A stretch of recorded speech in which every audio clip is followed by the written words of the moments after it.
Tu peux y aller. D'accord, beaucoup de bruit ici, mais bon, on va s'en sortir. Aujourd'hui, je vais donner le shiur et je vais terminer un peu plus tôt, parce que je dois partir rapidement. On va faire des choses qui sont plus nogéa. La semaine dernière, on a parlé des matzot avec lesquels on ne pouvait pas s'acquitter. Oui, je vais te trouver la page. Là, on va essayer de faire des choses qui sont un peu plus concrètes pour nous, quoi. Je reviens. On va prendre le siman Tav Samer Chet. שלא לעשות מלאכה בערב פסח, אחר חצות. Ça, c'est des choses qui sont un peu plus concrètes. L'interdiction de travailler la veille de Pessah après Chatzot. Donc, c'est de ça qu'on va parler aujourd'hui. C'est un peu plus nogéa dans l'action.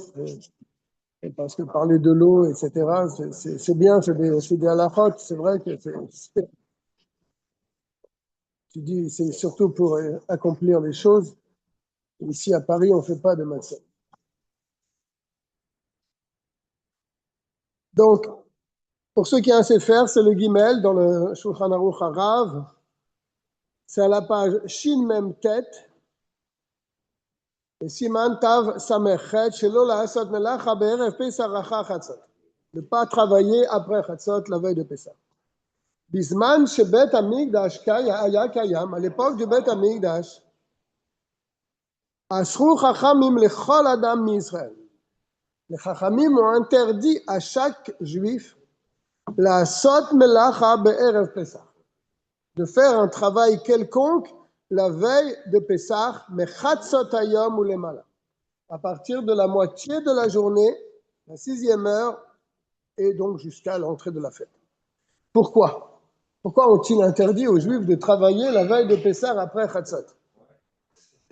Les filles chez Mechatzot ve'elach, parce qu'à partir de Chatzot, à l'époque du Bet Hamikdash, hu zman akravat à Pessah. C'est à ce moment-là qu'ils offraient le sacrifice de Pessah. N'est-ce pas? Le mouton. On l'offrait le 14 Nissan dans l'après-midi. Bechol Adam shemakriv korban, et il y a une halakha. Lorsque quelqu'un il offre un korban au Bet Hamikdash, Bechol Yemot Hashem, n'importe quel jour de l'année. Oto hayam ou yom tov shelo. Le jour, quand Mashiach va venir, on va offrir un korban. Le jour où on va offrir ce korban, ça sera pour nous un yom tov, un jour de fête. N'est-ce pas? Midi vrem, parle de la Torah, bien sûr. Midi rabbanon. C'est un yom tov. Et donc, puisque tous les juifs offrent la veille de Pessah, après Chatzot, le sacrifice de Pessah, un mouton, eh bien, c'est un yom tov pour chacun de nous. Ve'asur lo la'asat melacha. Et donc, dans l'année, si j'offre un korban, c'est un yom tov, ça signifie quoi un yom tov? Ça veut dire que je ne peux pas travailler pendant 7 jours-là. J'amène mon korban au Bet Hamikdash, ce jour-là, c'est un jour où je ne peux pas travailler. Be'oto hayom, un yom tov, à la ressemblance de yom tov, où on n'a pas le droit de travailler. Le fichach, pour cette raison, be'erev Pesach, la veille de Pesach, mechatzot. Et gentil va me le dépanner. C'est très gentil. Bien sûr, ici, monsieur. Bien sûr, en Zoom, là, il y a des gens qui regardent. Le fichach be'erev Pesach, c'est pour ça on attend la peur. La veille de Pesach, mechatzot, à partir de la 6e heure, chatzot hayom, ve'elach et après. Shehu zman akravat Pesach lechol Israël, c'est un jour où on offrait à l'époque le korban Pesach. Tous les juifs offraient un korban Pesach. Ils étaient associés bien sûr sur un mouton. On ne va pas chacun offrir un mouton, sinon on ne va pas s'en sortir. Un mouton pour une famille ou pour 2 familles ou pour 3 familles. Areu Yom Tov Shelaem, donc c'était un Yom Tov pour tous les juifs. Ve'asur be'asiyat melacha, et donc c'était interdit de faire un travail ce jour-là.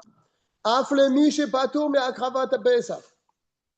Et si quelqu'un, il n'est pas tour de faire Korban Pessah, par exemple, il est dans un chemin éloigné, il n'est pas à côté du Beth Amikdash, ou bien il est impur, il n'est pas tour de faire le Korban Pessah. Alors, est-ce que pour lui, c'est aussi un Yom Tov? Il te dit, oui. Areu Yom Tov Shelem ve'asur be'asiyat melacha. Af lemi shepatour me'akra va'atak Pessah. Même pour celui qui est dispensé d'offrir un sacrifice. Par exemple, Kegon Shedar Bechutz Laaretz, il habite à l'extérieur de la terre d'Israël. On ne lui demande pas d'aller jusqu'à Yerushalayim pour offrir son Korban Pessah. S'il peut le faire, tant mieux. Mais sinon, il n'est pas tour. Kevan Sheu Yom Tov Larov Israël, Amakriv Imbo Pessah, lui, il est entraîné avec la majorité des Juifs qui, eux, offrent le Korban Pessah. Donc, lui ne peut pas se dire, moi, je n'offre pas le Korban Pessah, alors ce n'est pas un Yom Tov pour moi. Non, tu vas avec la majorité des Juifs. Ça, c'était à l'époque du Temple. Maintenant, il n'y a plus le Beth Amikdash. Là, il va se reconstruire avant Pessah. Comme ça, on ne va plus être dans le problème. Et même après la destruction du Temple, où la misva du Korban Pessah aussi est annulée. Mais cette takana de Chachamim n'a pas été annulée. L'interdiction de travailler, elle est restée. Pourquoi elle est restée? Parce que les sages se sont comptés quand ils ont fait cette xéra, ce décret. Ils se sont comptés, ils ont tous été d'accord de faire ce décret. Hein, ils ont interdit ça par un minyan, par un grand nombre de chachamim. Al-Kol Israël, sur tout Israël.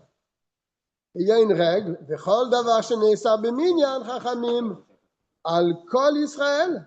Af shachar kar nidbat la'atam shebiglalo asaruhu. Af al pi ken lo nidbat la'isur.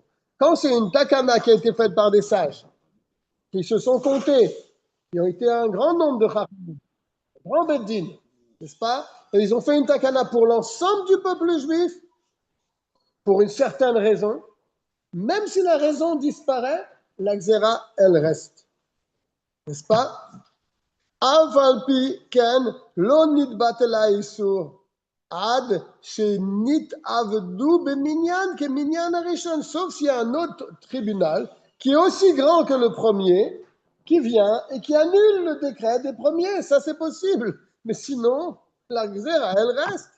Que minyan arishon le'atiru befirush. Il faut qu'il y ait un deuxième bendit qui vient, qui soit aussi nombreux que le premier, et qui, lui, annule le décret des premiers. Mais comme ça ne s'est pas fait, donc le décret, il est toujours resté.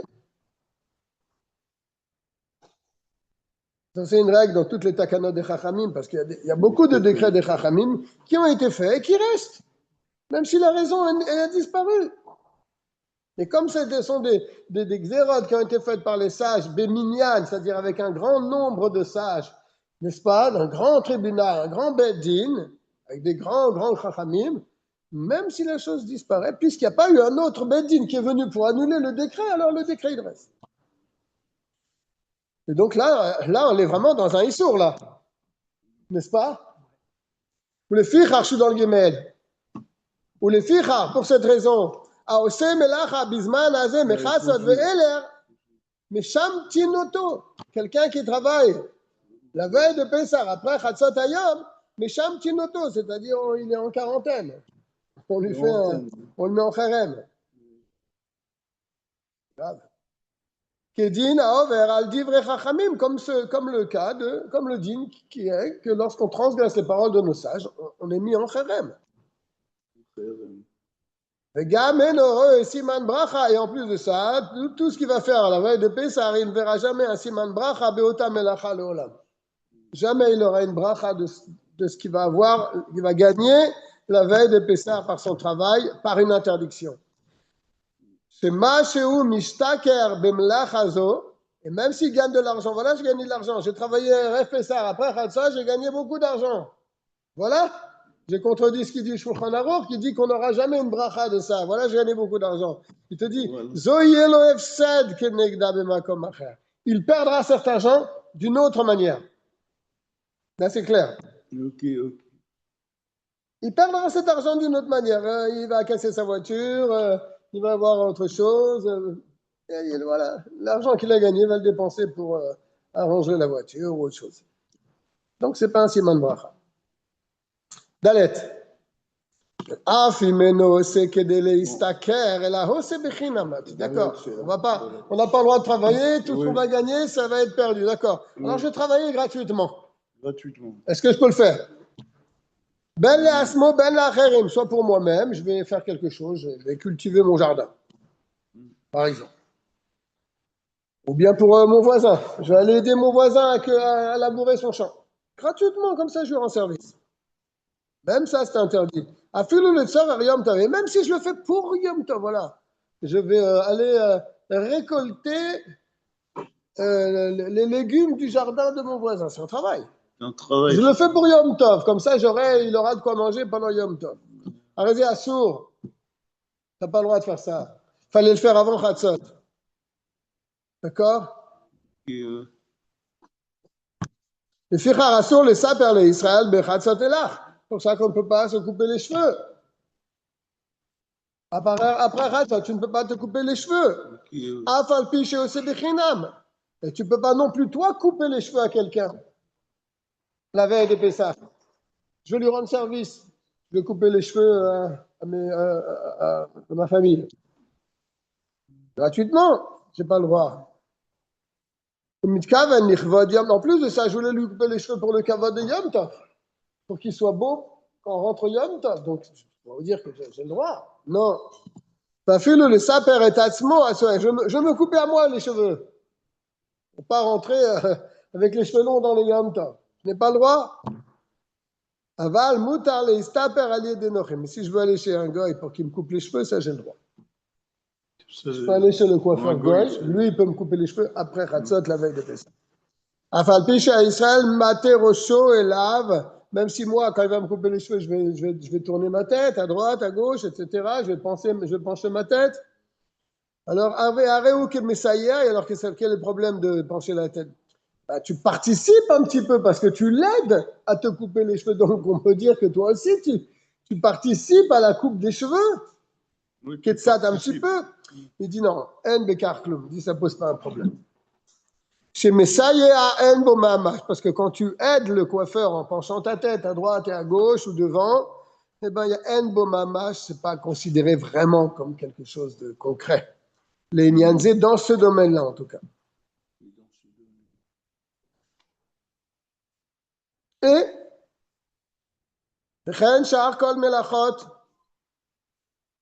et aussi tous les autres travaux, Noagim les attire la sot à de Nochi. On a l'habitude de permettre quand ça se fait par un non-juif. D'accord? Afilu shelo le tzorech hamoed. Même si elle ne le fait pas, si le gars il le fait pas pour la fête. Quelqu'un qui a un magasin, il veut que son magasin, encore ça cause un problème. Un gars qui travaille chez lui, il laboure mon champ. Est-ce qu'il a le droit de labourer mon champ la veille de Pessah? Il a le droit, le gars? Oui, il a le droit, le gars, de labourer mon champ? Il te dit que oui. Oui. Oui. Et pourtant, c'est pas pour la fête qu'il laboure mon champ. Un gars, il a le droit. Un gars, il a le droit. Je peux lui dire de le faire. On va voir pour l'instant. Oui, mais il y a une interdiction de dire à un gars de faire une melacha. Et même si c'est une melacha de Rabbanan, je ne peux pas, Shabbat, dire à un goy, par exemple, de porter dans Reshut Carmélite. Reshut Carmélite. C'est pas un Reshut Arabim, c'est pas un Reshut Ayachid, c'est entre les deux. J'ai pas le droit de dire à un non-juif de porter dans Reshut Carmélite. Mais il dit, l'interdiction de dire à un non-juif de faire une melacha, ça ne concerne que le Shabbat et le Yom Tov. Et là, ici, en l'occurrence, la veille de Pessah, c'est ni un Shabbat, ni un Yom Tov, vraiment. Donc, je peux dire à un non-juif de faire une melacha pour moi, même si ce n'est pas pour les besoins de Yom Tov, il peut le faire pour moi. Mais Chulo Shel Moed, il dit même Chulo Shel Moed, tu vois. Amira, la Nori, ça existe aussi même pour Chulo Shel Moed. C'est dingue. Oui, parce que Chol Moed, on est un peu léger dans Chol Moed. Mais il y a des choses interdites. Aval erev Pessah, achar Chatzot, en bo kedushat Yom Tov klal. Mais la veille de Pessah, après Chatzot, dans l'après-midi, il n'y a pas de Kedusha de Yom Tov du tout. Bien qu'on a dit qu'au départ, que c'était comme un Yom Tov, c'est pour ça qu'ils l'ont décrété, les Chachamim. Parce que tous les Juifs font un Korban, donc c'est comme un Yom Tov. Mais c'est pas un Yom Tov.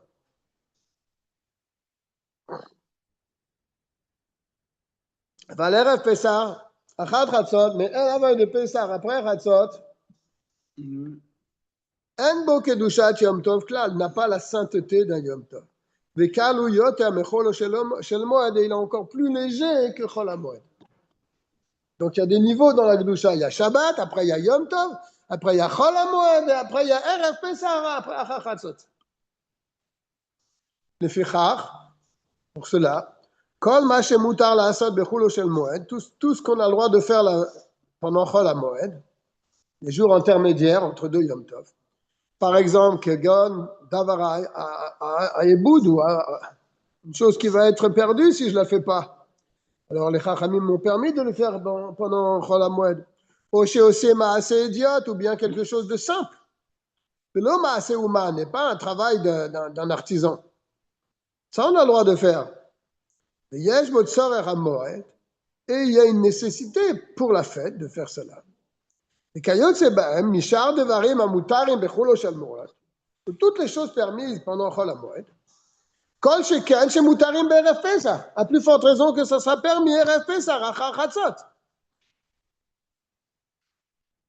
וכן כל אותן שהתירו לספר ולכבסם בחולו של מועד. Et aussi tous les cas qui sont permis Chol HaMoed, par exemple, de se couper les cheveux dans certains cas et de laver certains habits. Kegon, par exemple, dans quel cas tu aurais le droit? Abba mi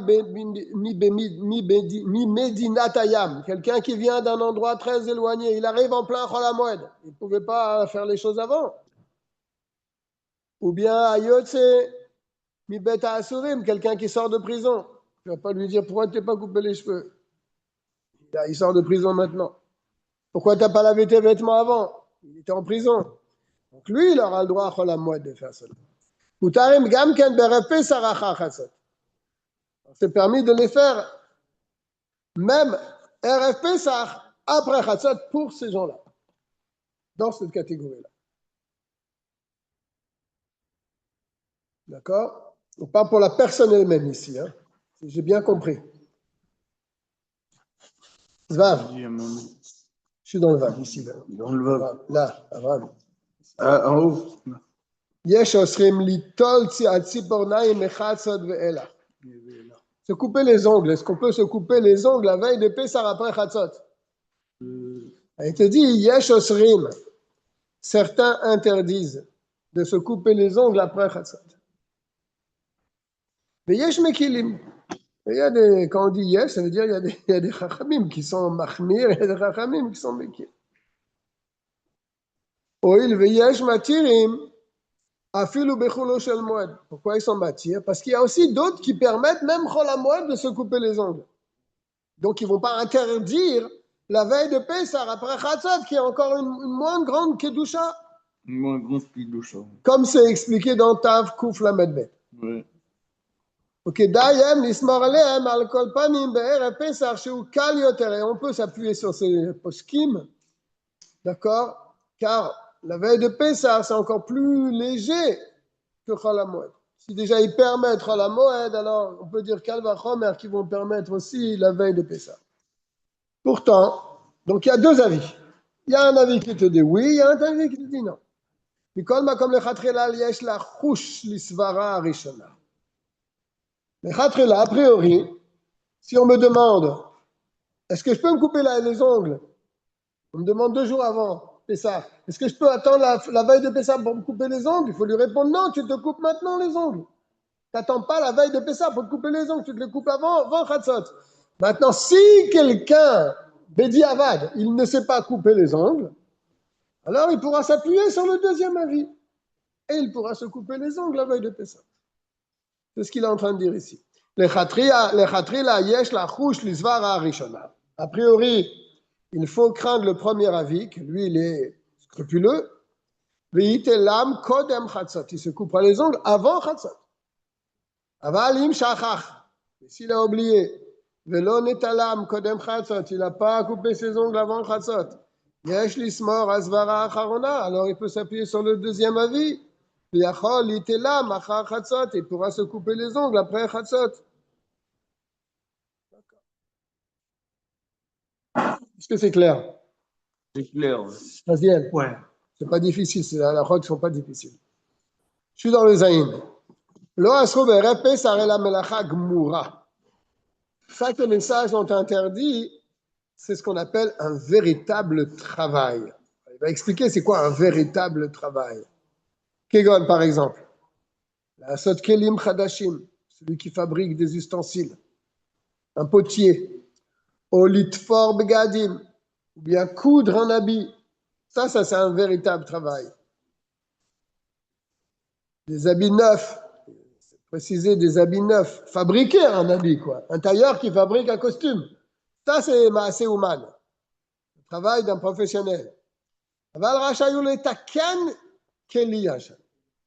Mais arranger un ustensile, pas fabriquer un ustensile, arranger un ustensile. Chenit calquel qui s'est abîmé. Par exemple, j'ai ma cafetière, il y a une vis qui est partie. Est-ce que je peux la remettre la veille de Pessah? Normalement, oui. Je ne fabrique pas un kéli, je l'arrange. Chenit calquel ketzat, il dit, hein, qui s'est un peu abîmé. Si j'ai besoin de ma cafetière, si tu bois du café le lendemain de Pessah, si tu as besoin de ta cafetière, il y a un petit problème, il y a une vis qui s'est dévissée, on est la veille de Pessah, je ne l'avais pas vu avant, alors tu la revisses. Pareil, Vechen Begadim Shenikreu Ketsat, ou bien voilà, j'ai mon surtout, la veille de Pessah, je me rends compte qu'il y a un bouton qui a sauté. Je peux le faire, je peux le coudre. Oui. Le coudre. C'est pas vraiment une melacha, ça. Ou bien il dit ici, chez Nikreu Ketsat, ils se sont un peu déchirés. Donc il faut que je fasse un point ou deux pour l'arranger. Racha, il est Tofram. On a le droit de les recoudre. Ou les Takena, mais si c'est un Keli, je peux l'arranger. Les Tzorech Hamoed, attention, pour les besoins de la fête, et pas pour autre chose. Afilu Maaseh Ouman, Ben Leatzmo, Ben Lacherim Bechinam. Même si c'est vraiment quelque chose qui est fait par un véritable artisan, je pourrais le refaire, soit pour moi-même, soit pour une autre personne. D'accord? Maintenant, s'il vient la veille de Pessah avec son portable qui s'est abîmé, est-ce que je peux lui arranger? T'en penses, Abraham? Non, Non. je ne peux pas. C'est pas pour la fête que je vais lui arranger son portable. Ah non. Ah non, ton portable, on ne peut pas prendre le portable le jour de la fête. Donc pourquoi je vais lui arranger la veille de Pessah après Chatzot? Après, Je lui dis reviens pas même pas à la mouette, ou peut-être à la mouette, donc il faut demander à un rab. Reviens après la fête et je t'arrangerai ton portable. Parce qu'il n'y a aucune utilité. Aval Bessachar, mais si tu fais ça, Bessachar, alors là ça change. Si tu le fais pour un salaire, même un petit travail, tu ne peux pas faire. Aval Bessachar Assour. Mais pour un salaire, tu n'as pas le droit. Afilu Letzorech Hamoed, même si tu le fais pour la fête. Afilu Maaseh Idiot, même un petit travail pour un salaire, tu ne peux pas. D'accord? Un menuisier, il peut monter un meuble pour quelqu'un la veille de Pessah? Non, il ne peut pas. Il le fait pour un salaire. Même si l'autre, il a besoin de son armoire pour la fête. Mais le menuisier, il va gagner un billet avec ça. Tu ne peux pas lui faire. Crête. Écrire pour un sofer. Lirtov sefarim la'acherim. Il veut écrire un sefer pour son ami. Afilu bechinam asur. Même gratuitement, c'est interdit. Shaktiv ha'i melacha gmura. Car écrire, c'est une vraie melacha. Velo itiru afilu letzorer mitzvah. Ils n'ont pas permis, même pour une mitzvah. Il veut écrire un parchemin. Il veut écrire un Sefer Torah. La veille de Pessah. Voilà, on va lire dans le Sefer Torah le soir de Pessah, le jour de Pessah. Il manque quelques lignes pour terminer le Sefer. Il peut les écrire. Il te dit non. Parce que écrire, c'est une vraie melacha, même pour une mitzvah.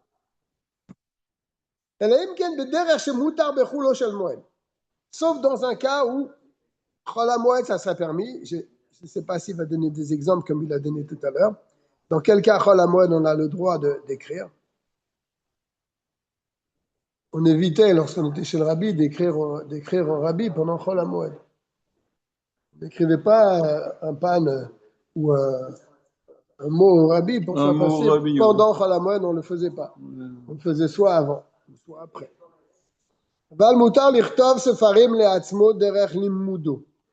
Mais si tu écris un sefer pour toi-même, parce que des fois, quand tu apprends la Torah, tu as besoin d'écrire. Parce que quand tu écris quelque chose, tu comprends. N'est-ce pas? Quand tu prends un sefer et tu veux le comprendre, comme il a dit l'Admor HaZaken au Tzemar Tzedek, le kané ou kné lecha chaver, la plume, elle sera pour toi un chaver. C'est-à-dire, quand tu écris des choses, tu les comprends. N'est-ce pas? Tu fais un résumé, tu fais un sikoum, tu comprends la chose. C'est ce qu'il dit ici. Aval mutar lichtov sefarim leatzmo derech limudo. Il a le droit d'écrire pour lui-même derech limudo, dans la manière dont il étudie. Et kevan shederech limudo ou leatzmo ou kotev, car puisqu'il le fait lui pour étudier, pour apprendre, et il le fait pour lui, eno niritim kemelacha. C'est pas considéré comme une vraie melacha. On a le droit d'écrire pour étudier. C'est ce qu'il dit. C'est Chol HaMoed, ça, ouais. Oui, non, c'est RFSA. RFSA, d'accord. RFSA. Après Khatsat. Chol HaMoed, Eno nir'it, peut-être la moelle aussi, ça se met. Eno nir'it kemelacha gmura. Ça, c'est pas considéré, c'est pas visible comme une véritable melacha. Chez Bevada, yeno mitkaven lektiva gmura, parce que lui, sa kavana, c'est pas d'écrire. Pas comme un sofer qui écrit les Sefer Torah. Lui, sa kavana, c'est d'écrire. Mais quand tu apprends la Torah et que tu écris, c'est pas pour écrire que tu fais ça. C'est pour étudier. N'est-ce pas? Eno mitkaven lektiva gmura. Sa kavana, c'est pas d'écrire quelque chose. D'accord? Ve'agoné. Ve'aguna. Aguna. Ve'are dino ketikun be'alma. Ah, ve'aguna, pardon. Bah, bien sûr, je reprends je sais pas quoi, je comprenais. Il faut lire avec la suite. Écrire lorsqu'on étudie la Torah, c'est eno mitkaven niktiva gmura ve'aguna. Ce n'est pas considéré comme une véritable écriture. Belle écriture, aguna, c'est-à-dire une belle écriture. Ne cherche pas à bien écrire. Quand tu écris, tu veux écrire ce que tu as appris, tu fais un résumé, tu ne cherches pas à bien écrire, tu écris. Tu écris. Vare dino ke tikkun be'alma, c'est considéré juste comme un tikkun, et pas comme une écriture.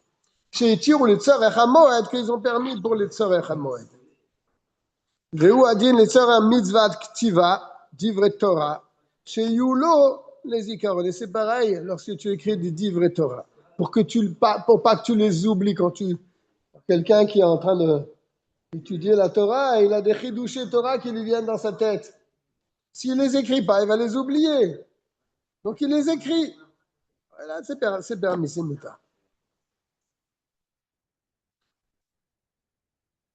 Tête.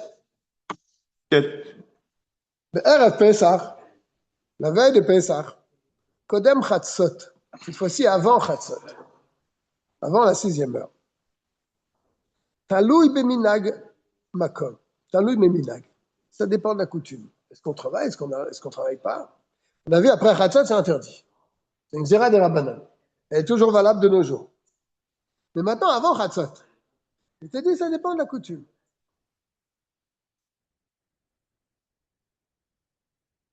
Comme chez Nagoula Sot, aussi, si c'est un endroit où on a l'habitude de travailler, on travaille.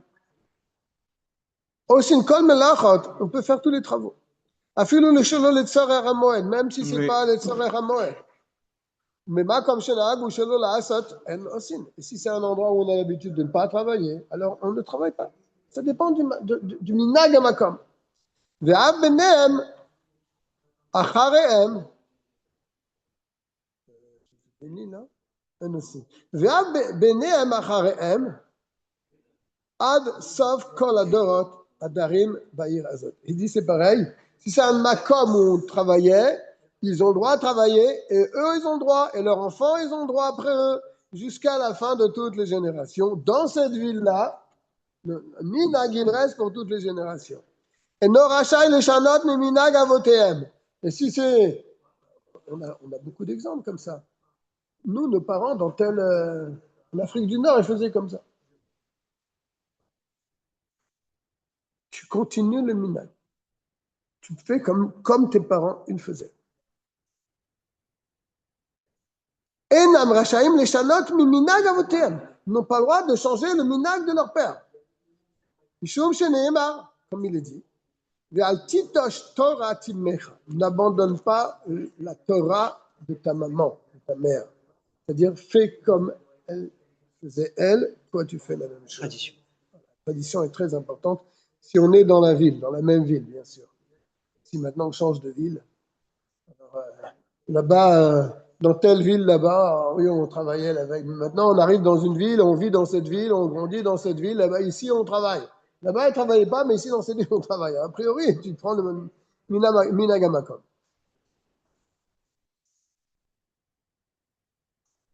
Ah, regarde, justement, on en parle. Et c'est peut-être pas comme je disais. Voilà quelqu'un, il a quitté sa ville dans une ville où on avait l'habitude de travailler le matin du 14 Nissan. Il arrive dans une autre ville où là-bas on a l'habitude de ne pas travailler le matin du 14. Si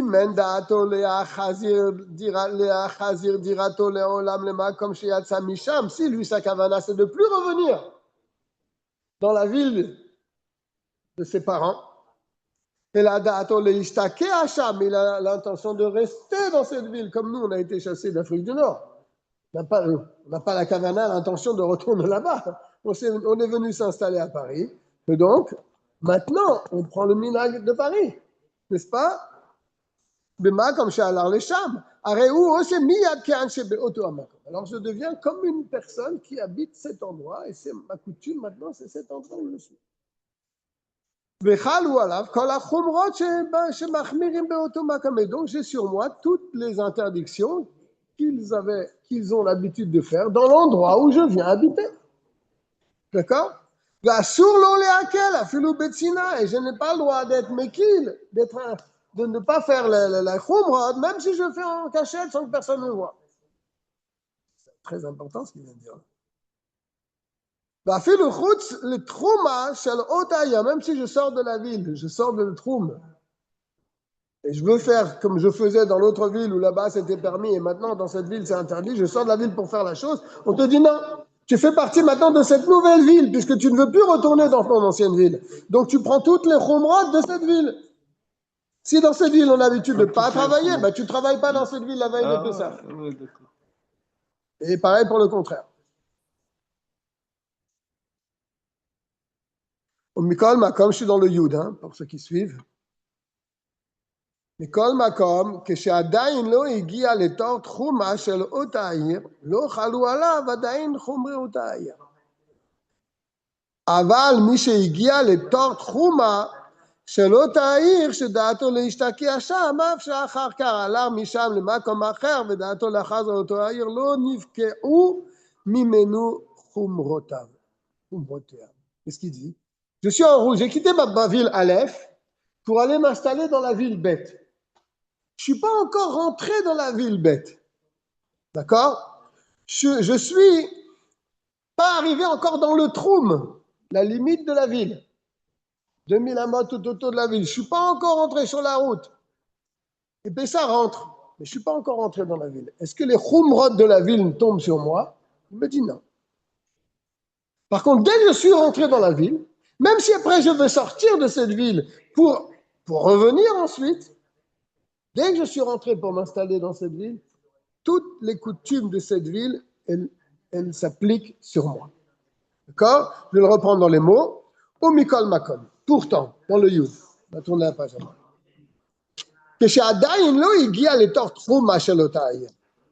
Quand il n'est pas arrivé encore dans la limite de cette ville, dans les 2000 amotes autour de la ville. Lo chalou alav adayin chumre otaïr. Ça ne tombe pas encore sur lui les chumrot, c'est-à-dire les chumrot de cette ville. Bal Miché Igia les torts trouma, mais dès qu'il rentre dans le trône de la ville, c'est le taïr, c'est Da'aton l'ishtakiat, dans la ville dans laquelle il veut s'installer. Même si après qu'il soit rentré, il va aller dans un autre endroit, mais il a l'intention de revenir.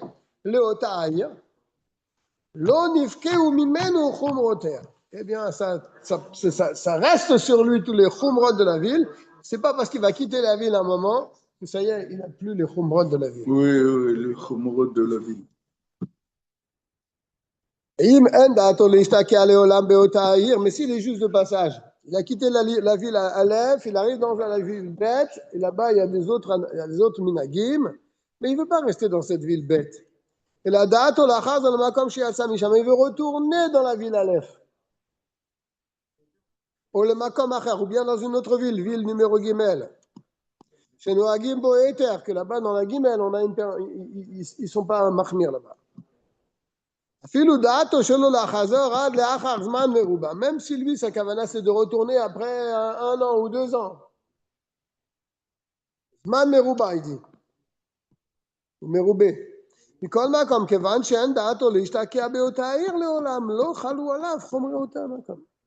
Puisqu'il ne veut pas s'installer dans la ville bête, il ne veut pas s'installer définitivement dans la ville bête, ces minagim, ils le suivent. N'est-ce pas? Ces minagim, ils ne changent pas. Il ne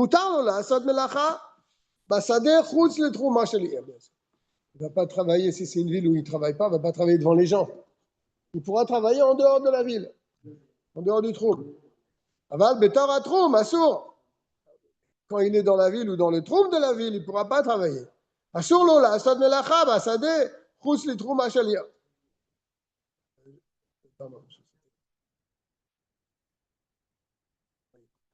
Aval tor à troum, assour les chanot, mais minag, à l'intérieur du troum, interdiction pour lui de changer la coutume de l'endroit. Parce que lui, il va travailler, les gens ne travaillent pas dans cet endroit. Mais ça va faire des problèmes.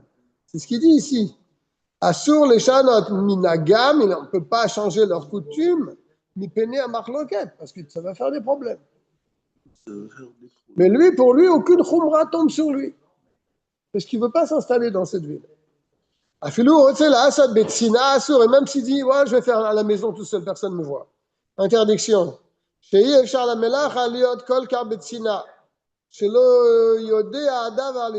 impossible de faire une chose, il te dit, tellement en cachette que personne ne va le savoir.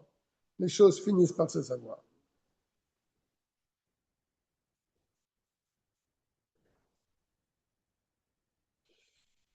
Bien. C'est le Yudalef. Bon. Bon, ça, c'est de la route. Je pense qu'on peut sauter tous ces passages. Louis d'Aleph.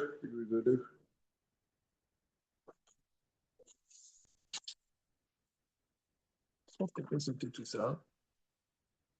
On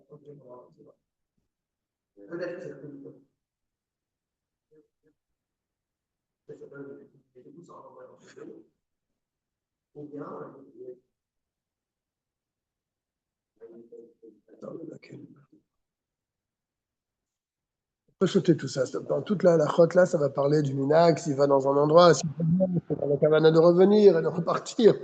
C'est pas tellement. Je pense qu'on peut sauter. Louis d'Aleph. On peut reprendre au lieu de tête. D'accord? Je passe à un autre sujet. Moshivim Shovachim. On a le droit d'installer des pigeonniers, l'ayonim, donc, pour les colombes, quand l'ayom, toute la journée. On peut arranger aussi l'endroit où les poules vont se tenir. Tarnegolot. poules et les poulets. Mutar kolayam, toute la journée on a le droit. Afilu le achar chatzot, même après chatzot. Aval asur le hoshiv atarnegolet à la betsim, betrilat dalet. Mais installer les poules sur les œufs à la betsim, betrila au début, les mettre comme ça sur les œufs. Beyud dalet, le 14e jour de Nissan, achar chatzot, après le chatzot.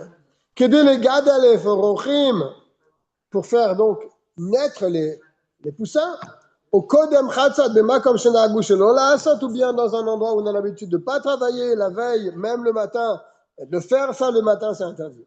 Aval im yashva kevar à la betsim, mais si la poule s'est déjà mise sur l'œuf, shlosh hayamim ou yoter, 3 jours ou plus, ou meta, et la poule est morte, mutar le tartar, beyud dalet. Afilu achar chatzot, tu peux mettre une autre poule sur l'œuf. Pas que les œufs soient perdus. Les fiches ou davaraïboud, parce que c'est une chose qui se perd. Si les œufs ne sont pas couvés, eh bien les œufs ils vont pas éclore. Chez Imlo Yoshev, Yoshiva Tarnegolet à la betsim Shuvenoreu Yimliklum. Parce que si tu mets pas une poule sur ces œufs qui ont déjà été couvés pendant 3 jours, si tu n'installes pas une poule dessus, alors ces œufs ils sont perdus. Chez Gvar Nifselou, mais à Achilat Adam, tu ne pourras pas les manger. Dès qu'ils ont été couvés pendant 3 jours, et tu les laisses après, là, ils perdent leur. Tu ne peux plus les manger. On va voir là-bas, Siman, Tav Kouf. Gorfim Zevel Mitara Dragle Abehema. On peut ratisser le Zevel, fumier, sous les pieds des animaux, Beyud Dalet, le 14 Nissan. Kol hayom, toute la journée. Ou mashlich emoto chus la refet. Et on le jette en dehors de l'étable. D'accord? On peut balayer l'étable tout le jour du 14. Afilu a refet gedula, même si c'est une grande étable. Vazé vel me'at, et il n'y a pas beaucoup d'excréments de vaches. Yachol et ça avec les sédadim, on peut les mettre sur les côtés. Les Torah refet dans l'étable. Afalpiken rachai le otzia chutz la refet. Même que tu pouvais les mettre sur les côtés, on te donne la permission de les sortir carrément de l'étable. Mimpenesha refet ni vous la cacher. C'est très dégoûtant. Afilo ensha mela me'at zevel, même s'il y a un tout petit peu, mais quand même c'est quelque chose qui est dégoûtant, donc on te permet de le sortir. Aval zevel shebechatzer lo yotzien ala chutz. Mais si c'est dans la cour, tu n'as pas le droit de sortir dehors après Chatzot. Imen shamela me'at, il y a un petit peu de zevel dans la cour. Chez Achol et Saleko l'itzedadim, parce que tu peux le mettre sur les côtés. Chez Chatzeren nivula caché kolkar, parce que dans la cour, c'est pas comme dans les tables. Le zevel, le fumier, c'est-à-dire les excréments des animaux dans la cour, c'est pas comme dans les tables. Keshen ba'ela me'at zevel mesulak l'itzedadim. Donc on peut le mettre sur les côtés. Mais s'il y a beaucoup d'excréments dans la cour, d'ordures dans la cour, tu peux les mettre dans la décharge. La chutz l'irchutarabim à l'extérieur dans le domaine public, même après le chatzatayam. Chaf Aleph. Mutar leolir kelim le bet ha'uman beyud dalet kol hayom. Est-ce que je peux amener mes ustensiles chez l'artisan pour qu'il les arrange, pour qu'il ait la journée du 14, j'ai le droit de le faire. Même si lui, quand est-ce qu'il va les arranger? Il ne va pas les arranger la veille, un goy. Il va les arranger achar hamoed, n'est-ce pas? Après la fête. Et pareil, d'aller chercher des ustensiles chez l'artisan. Il me les a fait pour moi, je vais aller les chercher. Même que j'en ai pas l'utilité pendant la fête, j'ai le droit d'aller les chercher la veille de la fête et de les ramener à la maison.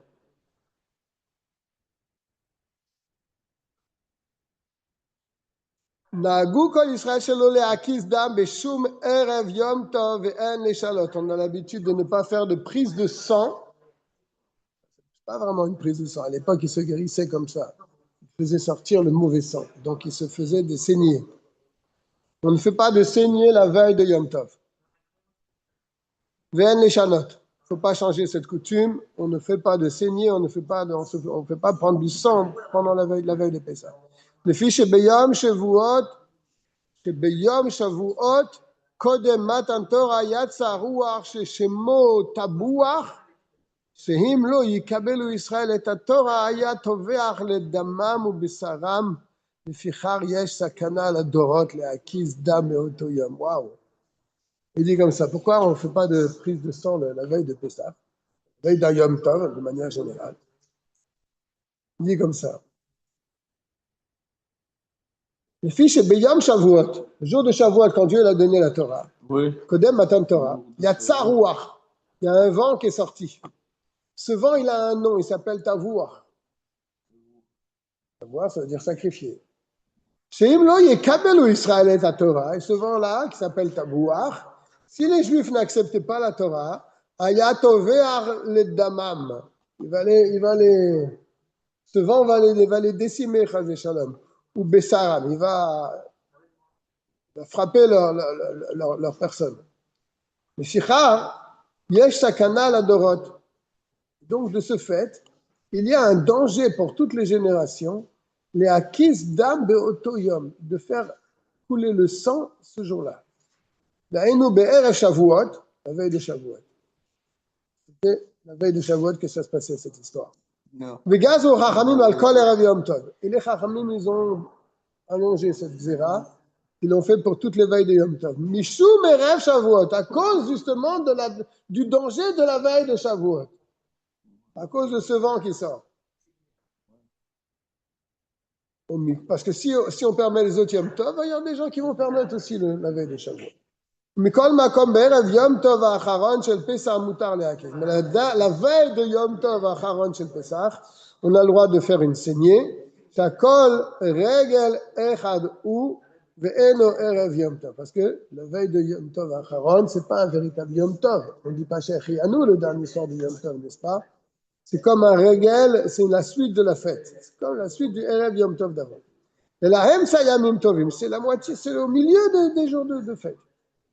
אבל בערב יום טוב האחרון של חג, דהיינו בהושענא רבה, par contre à Sukkot, oui, אסור להקיז, שהוא ערב יום טוב, là c'est un vrai יום טוב ממש, ששמיני עצרת רגל בפני עצמו, parce que שמיני עצרת c'est un יום טוב, à part, לעניין כמה דברים dans beaucoup de domaines, ובליל ערב יום טוב מותר להקיז חוץ מליל הושענא רבה, et la nuit, c'est-à-dire avant Erev Yom Tov dans la journée, il y a la nuit du Erev Yom Tov. Là, on a le droit. Sauf Milei le Shana Rabba, sauf la nuit de Sharabah, chez Oulei le din, parce que c'est un jour de jugement, donc il ne faut pas saigner une personne ce jour-là. On s'arrête là pour aujourd'hui. On ne va pas le dernier. Il amène des. À Kaza chez Corinne, tu peux traduire le mot. Cette saignée qu'on appelle, c'est pas considéré comme une vraie akaza, c'est pas comme un vrai saignement. Yesh la tire, berev Pesach ou berev Sukkot. She'en isur anela mishum gzera be'alma, parce que l'interdiction, comme on l'a dit, c'est une gzera, parce il s'est passé quelque chose avant Matan Torah. Aval berev Shavuot she'isuru mishum sakana, mais la veille de Shavuot, que là il y a un vrai sakana. Yesh le Isaïa même de faire saigner cette petite saignée-là. Et pareil, à Hoshana Rabba, on ne fait pas saigner, on ne fait pas sortir du sang ce jour-là. Voilà, c'est un sujet de. Exceptionnellement, aujourd'hui, on va terminer le shiur avant l'heure. On se donne rendez-vous Be'ezrat Hashem mardi prochain. On sera très proche de Pessah. On essaiera de choisir quelque chose qui est en rapport avec le Seder de Pessah. Je souhaite à tout le monde un Erev Tov. À très bientôt, Be'ezrat Hashem. Bientôt.